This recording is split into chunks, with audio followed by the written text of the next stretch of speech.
Good morning, my dear students. Today we are going to see an important topic, that is biogeochemical cycle. In the nature, we can see different types of cycles. So, this totally we will call that one as biogeochemical cycles. So, a constant interaction between biotic and abiotic components of the biosphere makes it dynamic but stable system. These interactions consist of transfer of matter and energy between the different components of the biosphere. So now we will see what is biogeochemical cycles. You can see in this slide the term biogeochemicals tell us that biological, geological and chemical factors are involved in this.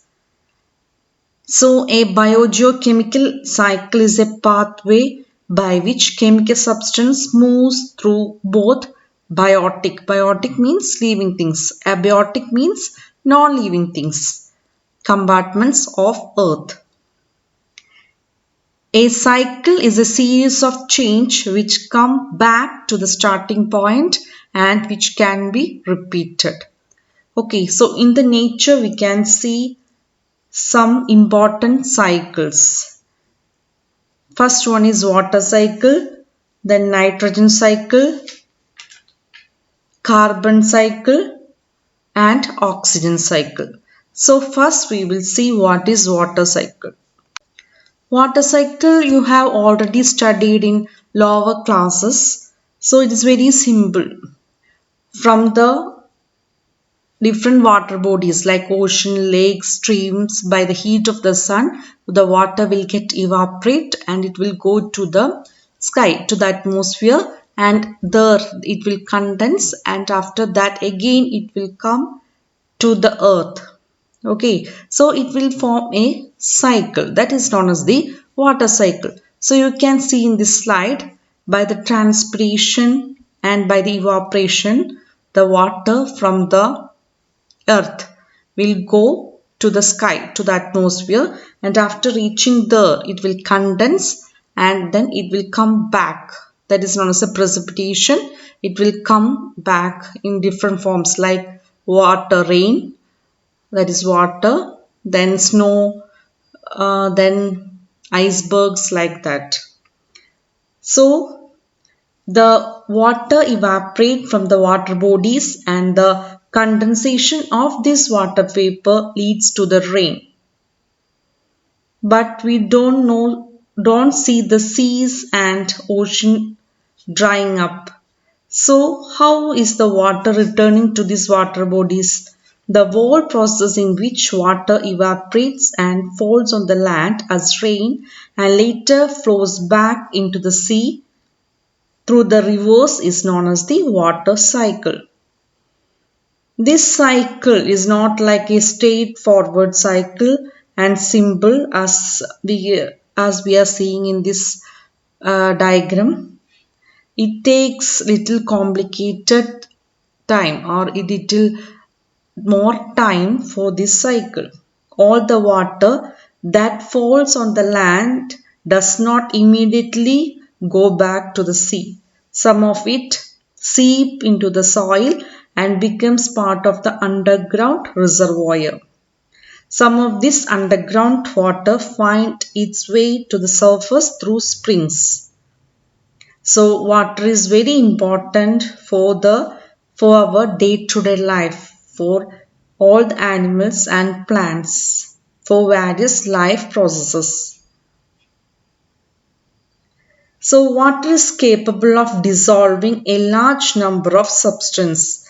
As water flows through or over the rocks containing soluble minerals, some of them get dissolved in the water. Thus the rivers carry many nutrients from the land to the sea, and it is used by the marine organisms. So water cycle is very simple. By two processes like transpiration and evaporation, the water will go to the atmosphere, and after reaching it will condense to form that mass of water droplets. After that, it will come down. When it cool down, it will come down to the earth. That is known as a precipitation in the form of water, that is rain or snow and different forms of water. So this is the water cycle. I hope this is clear to you. Next, we will see another cycle, that is nitrogen cycle. So nitrogen gas makes up 78% of our atmosphere, and it is a part of many molecules essential to life like proteins, nucleic acids, which makes DNA and RNA, and some vitamins. Nitrogen is found in other biologically important components such as alkaloids and urea. Nitrogen is thus an essential nutrient for all the life forms, and life would be simple if these life forms could use the atmospheric nitrogen directly. So mostly this 78% is nitrogen, but we cannot directly use this nitrogen for different purposes. Okay, so there are few forms of bacteria which are able to convert this nitrogen into nitrates. These nitrogen fixing bacteria are free living or may be associated with some dicot plants. Dicot plants, one example is pea plants. Okay, leguminous plants, we will commonly call them as pea plants. This way we can see this nitrogen fixing bacteria in the root nodules of these legumes like pea plants. Okay, so this bacteria have the capacity to convert this atmospheric nitrogen into nitrites. Okay, then the plants can use this nitrogen. So this bacteria will convert the atmospheric nitrogen to nitrates and nitrites by a physical process. So what you think, this lightning is good or bad? Actually, lightning is good. So during the lightning, the high temperature and pressure created in the air convert this nitrogen into oxides of nitrogen. These oxides dissolved in water to give nitric and nitrous acid and fall on land along with the rain. So this can be utilized by the life forms. So the plants generally take up nitrites and nitrates and convert them into amino acids, which are used to make proteins.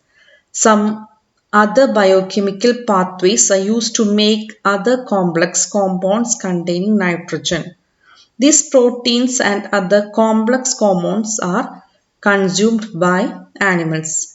Once the animal or the plant dies and the bacteria in the soil convert these various compounds of nitrogen back into nitrates and nitrites.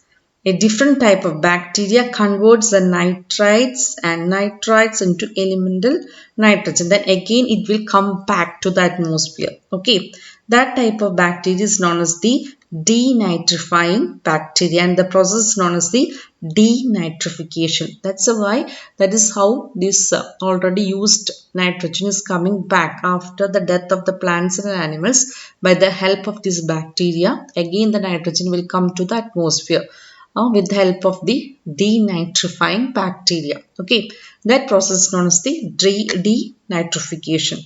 So thus there is a nitrogen cycle in the nature in which nitrogen passes from its elemental form into the atmosphere into a simple molecule in the soil and water, which get converted to more complex molecule in living beings, and back it will come back again to the simple nitrogen molecule in the atmosphere. Next, we will see what is carbon cycle. So, carbon is found in various forms on the earth. It occurs in the elemental form as diamonds and graphite.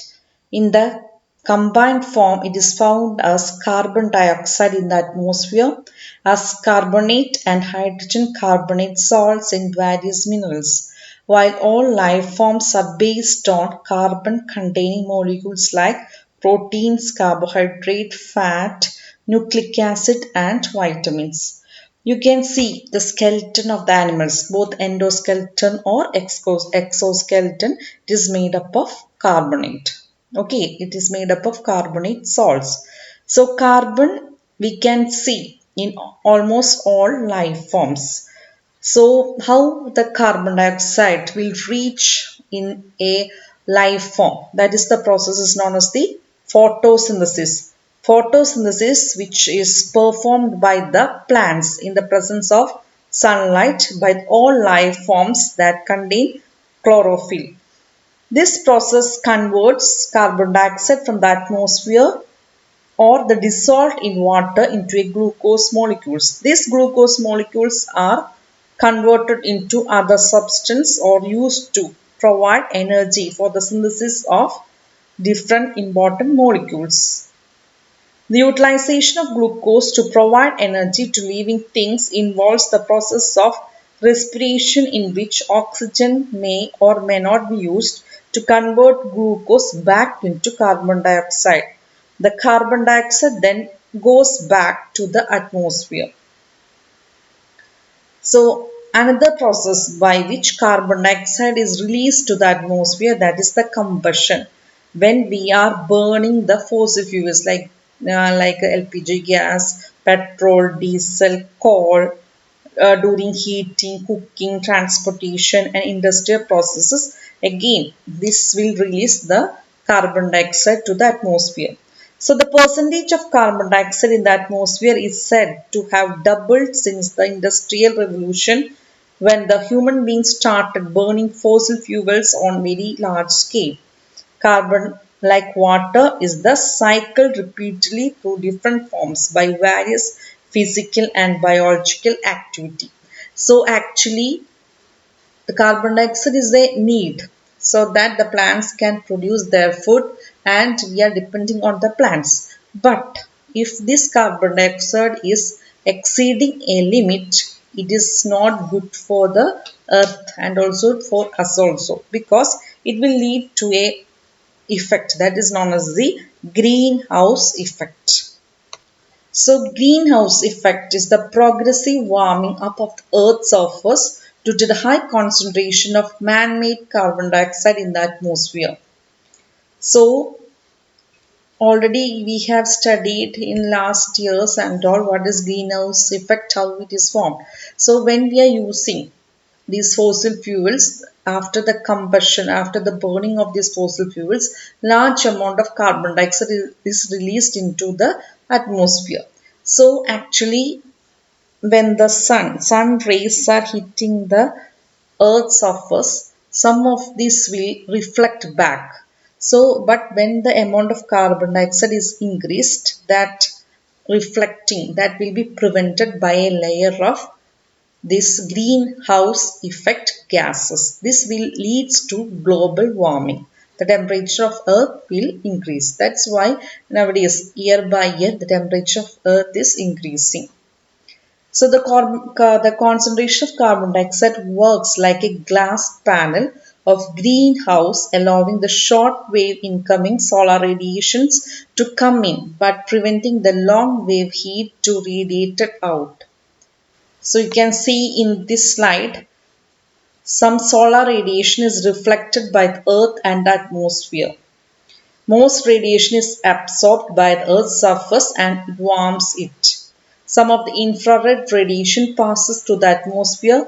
Some is absorbed and re-emitted in all directions by greenhouse gas molecules. The effect of this is to warm the earth's surface and the law is temperature.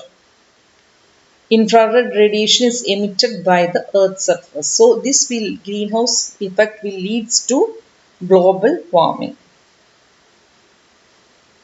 So this greenhouse effect was used to create an enclosure where the tropical plants could be kept warm during the winters in colder climates. Such enclosures are called greenhouses. Maybe you have seen in so many places. In Bangalore, you can see Lal Bagh. In Lal Bagh, one glass house is there. So inside that so many plants is there. So it will get an apt temperature. Warm will be there inside the this glass house. So in if you are going to hill station, Ooty and all, you can see this type of glass houses. So greenhouses will help to prevent the heat from the that place, okay, in that house. So increase in the percentage of gases in the atmosphere. What will happen if this greenhouse effect increase? It will lead to global warming. So year by year the temperature of the earth is increasing. So what we can do, we have to decrease the amount of carbon dioxide, okay, otherwise we cannot, one day it will be too hot that we cannot live on the earth. Now we will see another important cycle, that is oxygen cycle. Oxygen is very abundant element in our earth. Actually that is a most important gas which we need every day, right? So oxygen is 21 percentage. If you are taking the percentage of oxygen, that is 21 percentage. It also occurs extensively in the combined form in the earth crust, as well as we can see carbon dioxide, carbon plus oxygen, it will form carbon dioxide. So it will, oxygen is combined with so many other elements to form different substance, okay. So in the crust it is found as oxide of most metals and silicon, and also as carbonate, sulfate, nitrate and other minerals. It also an essential component of the most biological molecules like carbohydrate, proteins, nucleic acids and fat. So how you can just think, you can see the slide. So now you can see in the slide, after photosynthesis the plants will release, that is a byproduct of photosynthesis, is oxygen. Oxygen will be taken by the animals. The animals will take the oxygen and it will release carbon dioxide. So there will be mutual understanding is going on, okay. So oxygen will be taken by the animals and it will release carbon dioxide. This carbon dioxide is taken by the plants and it will release into the atmosphere. So when we talk about this oxygen cycle, we are mainly referring to the cycle that maintains level of oxygen in the atmosphere. The oxygen from the atmosphere is used up in three processes, namely combustion, respiration and the formation of oxides of nitrogen. The oxygen is returned to the atmosphere by an important process that is known as the photosynthesis. So all these cycles are very important, whether nitrogen, carbon dioxide, oxygen, water. These four cycles are very important to maintain the balance of the atmosphere. I hope this portion is clear to you. Thank you.